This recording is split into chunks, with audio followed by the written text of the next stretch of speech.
राधे राधे, जय श्री कृष्णा, जय माता दी। आज है चैत्र मास का 5वां दिन और आज दशा माता के व्रत का 5वां दिन है। तो आज आप इस वीडियो में सुनेंगे दशा माता के व्रत की 5वीं कथा। तो दशा माता का ध्यान करते हुए इस पावन और परम कल्याणकारी कथा का श्रवण करते हैं। एक राजा की 2 रानियां थीं। एक रानी को लक्ष्मी कहा जाता था और दूसरी रानी को रानी होने पर भी कुलक्ष्मी कहा जाता था। एक दिन लक्ष्मी रानी क्रोध होकर लकड़ी का पाटा लिए मालिन का कपड़ा पहने हुए कोप भवन में जा लेटी। राजा ने लक्ष्मी से पूछा, तुम कोप भवन में क्यों पड़ी हो? तुम क्या चाहती हो? रानी बोली, कुलक्ष्मी को देश से निकाल दिया जाए।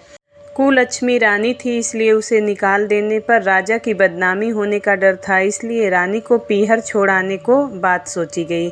अब राजा ने पटरानी को एक रथ में सवार कराया और स्वयं घोड़े पर चढ़कर रथ के साथ चलने लगा। एक बीहड़ जंगल में पहुंचकर राजा ने रथ को रुकवाया। पालकी धोने वाले को वहां से हट जाने को कहा गया। राजा रानी को उस जंगल में छोड़कर घोड़े पर सवार होकर अपने महल में आ गया। कुलक्ष्मी को वाट जोहते जोहते सारी रात बीत गई। रानी को प्यास लगी, वह रथ से उतरकर पानी की तलाश में चल दी। रानी ने आसपास पानी खोजा परंतु उसे कोई जलाशय नहीं दिखाई दिया। रानी ने एक सारस के जोड़े को एक तरफ जाते देखा। रानी कुलक्ष्मी सारस के जोड़े के पीछे चल दी। चलते चलते वह एक नदी के किनारे पहुंच गई। रानी ने सोचा कि आदि से निवृत्त होकर उसी नदी में स्नान किया जाए और जल पीकर अपनी प्यास बुझाऊंगी। तो उस समय कुछ अन्य स्त्रियां भी स्नान कर रही थी। स्नान करने के बाद उन स्त्रियों ने दशा माता का डोरा लिया। उनके पास एक डोरा बच गया था। उन्होंने रानी से डोरा लेने का अनुरोध किया। रानी डोरा लेकर अपने रथ में आकर बैठ गई। दशा माता ने रानी की परीक्षा लेने के लिए एक बुढ़िया का भेष धारण करके उसके रथ के पास आ गई। वह रानी से बोली कि बेटी, यहाँ बैठी क्या कर रही है? रानी ने बुढ़िया से कहा कि पहले तुम बताओ, तुम कौन हो? बुढ़िया ने उत्तर दिया, मैं तुम्हारी मौसी हूँ। तब रानी उसके गले लगकर रोने लगी। उसने अपनी विपदा भरी कहानी बुढ़िया को बता दी। अंत में रानी ने बुढ़िया से कहा, अब मुझे केवल तुम्हारा ही सहारा है, मेरी रक्षा करो। दशा माता की कृपा से उसी जगह माया का शहर बस गया। रानी के भाई भाभी आदि सारा मायका वहां प्रकट हो गया। रानी ने अपने पीहर के साथ मिलकर 9 दिन तक दशा माता की कथा कहानियां सुनाई। 10वें दिन तक डोरे की पूजा होनी थी। उस दिन सवेरे उठकर दशा माता ने रानी से कहा कि नदी में स्नान कराओ, वहां तुमको स्वर्ण कलश मिलेगा, तुम उसे ले आना और जो डोली तुम्हें लेने आए उसमें बैठकर जाना। किसी से ये मत पूछना कि यह डोली किसकी है। रानी ने नदी में स्नान किया। वह स्नान करके बाहर निकल आई तो उसे 2 स्वर्ण के कलश नदी के किनारे रखे मिले। उन्हीं के पास रेशमी वस्त्र रखे थे।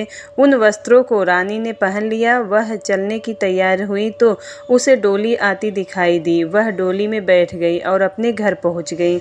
घर पहुंचकर उसने माया के परिवार की सब महिलाएं सहित दशा माँ के डोरे की पूजा की, सुहागिनों को भोजन कराया। इसके बाद उसने पारण किया। अब रानी अपने पीहर में आनंद पूर्वक सबके साथ मिलकर रहने लगी। इधर कुछ समय बाद राजा को रानी कुलक्ष्मी का ध्यान आया। राजा ने विचार किया कि जिस दिन मैं रानी को जंगल में छोड़कर आई थी उस दिन से तब से कोई समाचार नहीं मिला। चलकर देखना चाहिए कि रानी कुलक्ष्मी का क्या हाल है। मंत्रियों ने राजा को समझाया कि अब रानी से मिलना आपके लिए ठीक नहीं होगा, परंतु राजा ने मंत्रियों की बात पर कोई ध्यान नहीं दिया।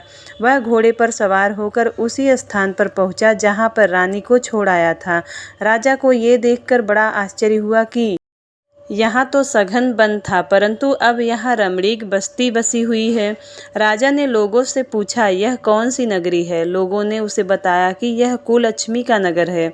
अब तो राजा के आश्चर्य का ठिकाना न रहा। वह बार बार सोचता रहा कि क्या यह नगर मेरी पटरानी कुलक्ष्मी द्वारा बसाया गया नगर है?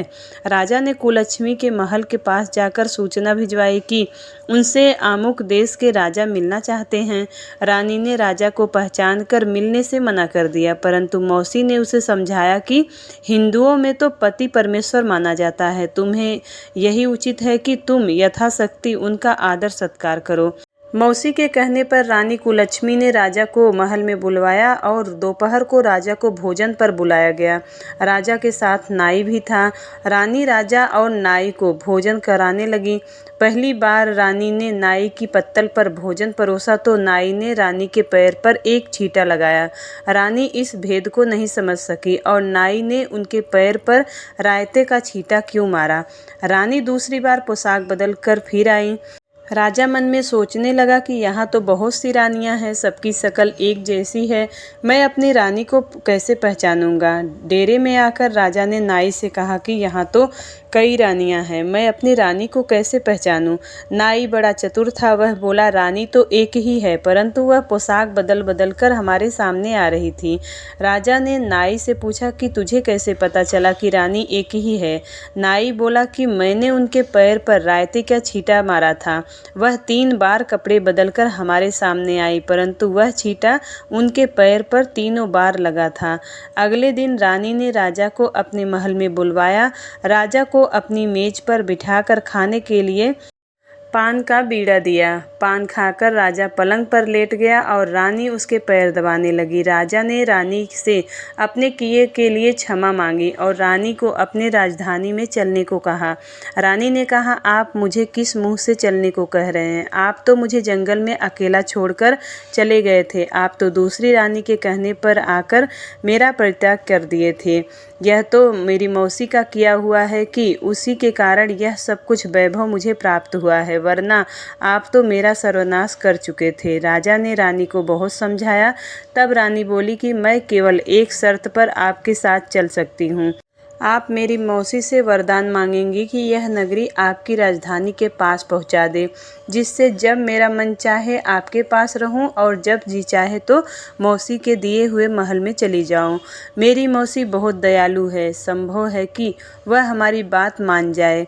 राजा ने दशा माता मौसी से प्रार्थना की। मौसी ने राजा की बात मानकर दोनों शहरों को पास पास स्थापित कर दिया, मानो एक दूसरे के ही भाग हों। राजा ने दशा माँ की कृपा का फल जानकर शहर में ढिंढोरा पिटवा दिया कि उसकी प्रजा दशा माता की पूजा किया करे। हे दशा माँ, आपने जिस प्रकार कुलच्छमी पर दया करी, वैसे ही सब पर दया करना और सबकी मनोकामना पूर्ण करना। प्रेम से बोलिए दशा माता की जय। उम्मीद करती हूँ दशा माता की यह कथा आपको पसंद आई होगी। यदि वीडियो अच्छा लगता है तो वीडियो को लाइक ज़रूर करिएगा और चैनल पर पहली बार आए हैं तो सब्सक्राइब ज़रूर करिएगा। मिलती हूँ अगली वीडियो में, तब तक के लिए जय दशा माँ, जय दशा माँ।